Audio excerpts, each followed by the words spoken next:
Hello and welcome. I'm your host Will. If you're a fan of Spider-Man, then you must know about Man-Spider. But did you know that in 2001, there was a movie that shows what that transformation could be like? In this video, we're gonna go over the 2001 version of Earth versus the Spider. Let's get to it. Ever since the official trailer of Spider-Man Brand New Day was released, my spider senses have been tingling, anticipating a film to remember. Well, the trailer did look absolutely flawless, and the internet is on fire right now as the fans cannot get enough of their favorite superhero. As I scrutinized and dissected every frame and every mutation shown in the trailer, I've realized that Peter Parker is experiencing physical changes that suggest that he is becoming somewhat of a man-spider in this transition phase. Now, you've caught glimpses of Spider-Man's mutations and transformations across comic books and animated shows. But while Marvel and Sony are busy trying to pull off this whole transformation act, here's the thing that nobody is talking about.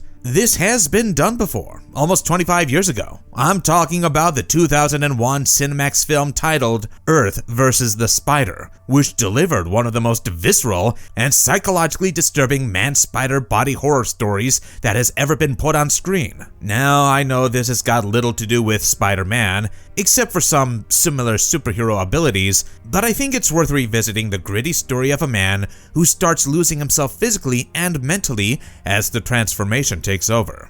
Those of you who haven't heard about this underrated classic will be surprised to know that the legendary effects artist Stan Winston was the producer here, and his expertise can be seen throughout the movie as it captures the transforming body of the protagonist. This was the first film from Stan Winston Productions, and the idea was to take an iconic 1958 B-movie and rebuild it into something darker and more body horror oriented. So, what is so special about this low-budget TV movie that even a billion-dollar franchise cannot dare to replicate? Why am I comparing it with the Spider-Man transformation in the first place, and why do I think it's relevant after all these years? Well, you'll find out all about it in this video as I break down the movie for you and elaborate on the man-spider terror that is one of the most disturbing human spider transformations that I have seen on screen. The movie opens up rather innocently as the protagonist Quentyn is introduced, and he is immediately the kind of character that you take a liking to. I mean, he immediately reminded me of Tobey Maguire's version of Peter Parker as a shy young man who lacks the confidence to be outspoken. Quentyn lives with his adorable little beagle pup named Thor, and he has a simple life where he works as a security guard for an organization named Biochemco. There isn't a lot of excitement in his life, and all he has to do every day is sit at his desk and watch the chemists and scientists work in the laboratories. However, he does have a neighbor that he really likes, a pretty nursing student named Stephanie. But within the first few minutes of the film, you can tell that he is not the kind of guy who has the guts to talk about his feelings. As he walks out of his apartment with Stephanie, a couple of local bullies harass them. But Quentyn is not man enough to fight back, and it's the lady who takes a stand and threatens to call the cops to shoo them away. Quentyn is a huge comic book fan, and his favorite hero is the Arachnid Avenger, who looks like a mutant superhero with 4 arms and fights crime. His friend Han is also a similar fan, and he runs a comic book store that gives Quentyn access to all the new editions of Arachnid Avenger or his action figures. You get the drift, don't you? He's a shy, geeky young fellow who doesn't expect much from life and happily lives with his dreamy world in the comic books and his unexpressed feelings for Stephanie. But then, there comes an unexpected moment in his life that changes everything forever. Basically, he shows up to work that day and things still seem pretty normal as we see his older colleague Nick, who is a jolly and compassionate man. He's really fond of Nick, and it's almost like a father-son relationship, where Nick is concerned about Quentyn's life and even his love interest. He even shows him around the facility, and they peek into one of the laboratories, where they are experimenting with these furry spiders. Nick tells him about what he knows regarding one of the experiments, where the scientists with a mojo juice with one of the spiders that makes it nearly invincible. But later in the day, when Quentyn is away, Nick spots some intruders in the security cameras and heads out to apprehend them. By the time Quentyn reaches them, the cops are there as well, and a shootout follows and leaves one of the cops dead, along with Nick. The loss of his beloved colleague deeply hurts Quentyn, But what makes it worse is that he gets fired for no fault of his own. I mean, he wasn't even armed and only had a spray to fight back. Detective Grillo is here to investigate the shootout, and even Quentyn has to answer some questions. He gets reprimanded by the cop who lost his partner in the shootout, Officer Williams, and even the reporter on the scene ridicules him. But here's the moment that really grabs my attention. The reporter spots one of the escaped spiders from the destroyed laboratory and squashes it with his boots. Quentyn watches amazed as the spider escapes unharmed, which is really out of the ordinary. Watching this, Quentyn remembers about the things said by Nick earlier, and in a moment of desperation, he walks into the lab unnoticed and injects himself with the serum that was used on the spiders. He feels a sharp pain and runs off home, and his first signs of change come in the form of a very high fever. He spends some time sitting in a tub filled with ice in order to cool him down, and even Stephanie is really worried about him, although she thinks he has the flu. Also, she knows about the shootout incident at Biochemco and tries to comfort Quentyn. The next morning, Quentyn discovers that he has an increased appetite and he eats a lot more than usual. Then, later that evening, he walks into a bar and some more signs of physical change start showing. Here, Quentyn sees Officer Williams from earlier, and a quick scandal of the police department is revealed by the bartender who tells him about how Officer Williams has an affair with Detective Grillo's wife, Trixie. Apparently, ever since Grillo slipped up on a case and failed to protect his partner, Trixie hasn't been attracted to him, and Grillo is well aware of this affair. Also, what grabs my attention is when the bartender compliments Quentyn for getting inked so accurately, and his hands now look like all the veins have been painted in dark colors because they are so prominent. Clearly, the transformation has begun, and the serum used by Quentyn is starting to show its effects. When he goes back to his apartment, Quentyn is shocked and furious to see that a man is attempting to force himself on Stephanie by holding her down. His anger takes over, and he grabs the man by his collar and throws him so hard that he rockets through a distant door. Stephanie, who was knocked unconscious by the man, starts to come back to her senses, and Quentyn jumps out of the window to avoid identification. When the cops arrive, including Detective Grillo from earlier, they are shocked to find the corpse of the attacker. They realize that someone threw the man so hard that his neck snapped. Grillo questions Stephanie about her savior, but she hasn't seen enough to know that it was actually Quentyn who innocently walks in at this point and tries to calm her down. So by now we know that the serum has also given him insane superhuman strength, apart from his increased hunger and the prominence of his blood vessels. Also, that night, he discovers that his senses have been heightened and he can feel and hear things way more than he previously could. He starts preferring to sleep in a net hammock instead of his bed, and I honestly think this is a pretty accurate spider-like change physiologically. Meanwhile, Quentyn is happy because he has never been able to act like the superhero figures that he admires. He starts to compare himself with his favorite superhero, the Arachnid Avenger, and the savior complex takes over. When he walks out to Stephanie the next morning, the bullies from earlier try to harass them again, but this time, Quentyn takes a stand and overpowers one of the bullies as the others run away. Stephanie is impressed by this bold change, and Quentyn is delighted by the words of praise. But slowly, their transformation starts to take a serious turn, and it's not fun and games anymore. He soon discovers that he doesn't like eating regular solid food, and my favorite part is when he wakes up one night with a web-like appendage attached to his chest and the ceiling, where there's a big cobweb.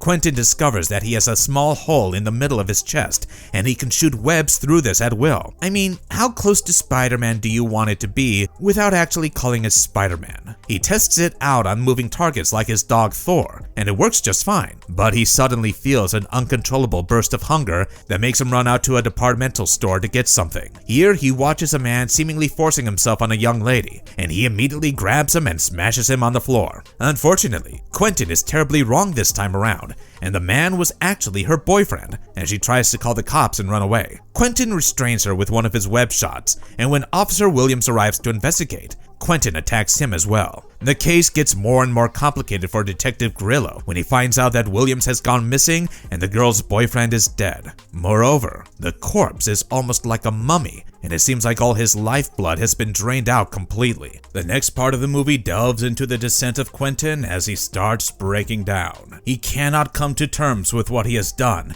and the random physical mutations are not helping. He doesn't even meet a concerned Stephanie when she comes knocking on her door, and later, he even gives up his dog Thor for her to keep safely because he cannot at the moment. I find the scene particularly heartbreaking when Stephanie begs him to open the door, but he can't because he starts to develop strange spider-like appendages from his mouth. It's a grotesque deformation, and he desperately begs Stephanie to go away because he doesn't want her to be afraid of him. Meanwhile, Grillo's wife is devastated after William has gone missing, and she suspects Grillo of having something to do with this. Poor guy must now juggle his horrible marriage and investigate a case that makes no sense. The girl from earlier is barely in a mental state to speak to Grillo about the attacker, and there are no other definitive leads.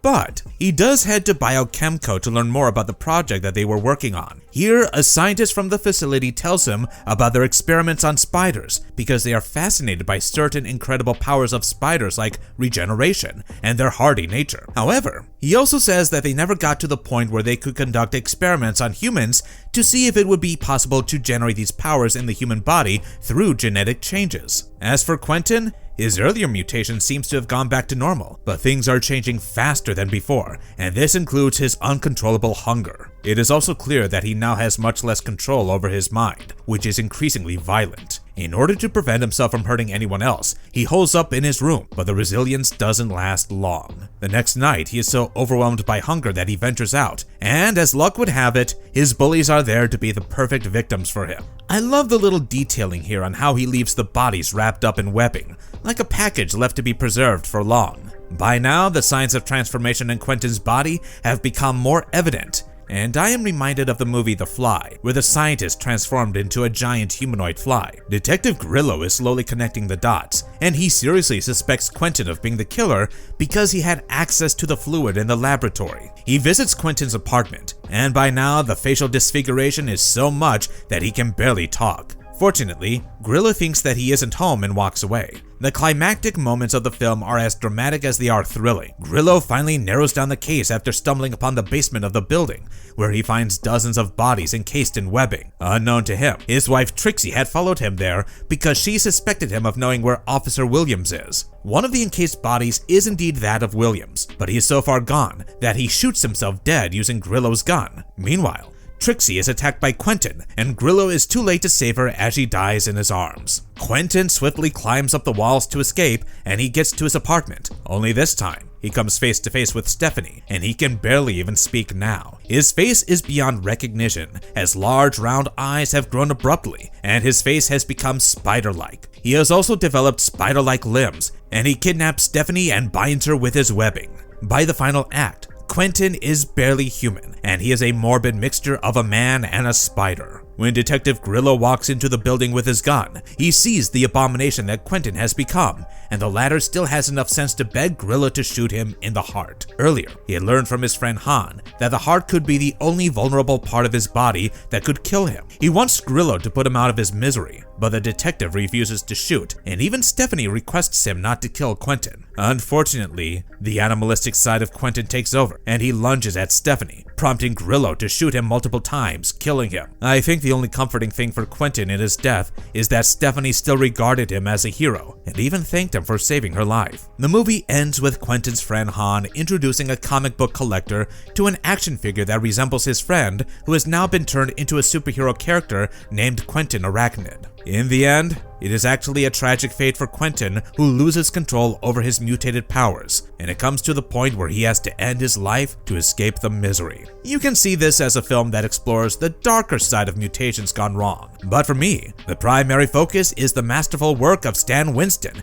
as the transformation looks epic even in such a low-budget production. The facial changes, the appendages, and the final look of the man-spider entity are all perfectly done.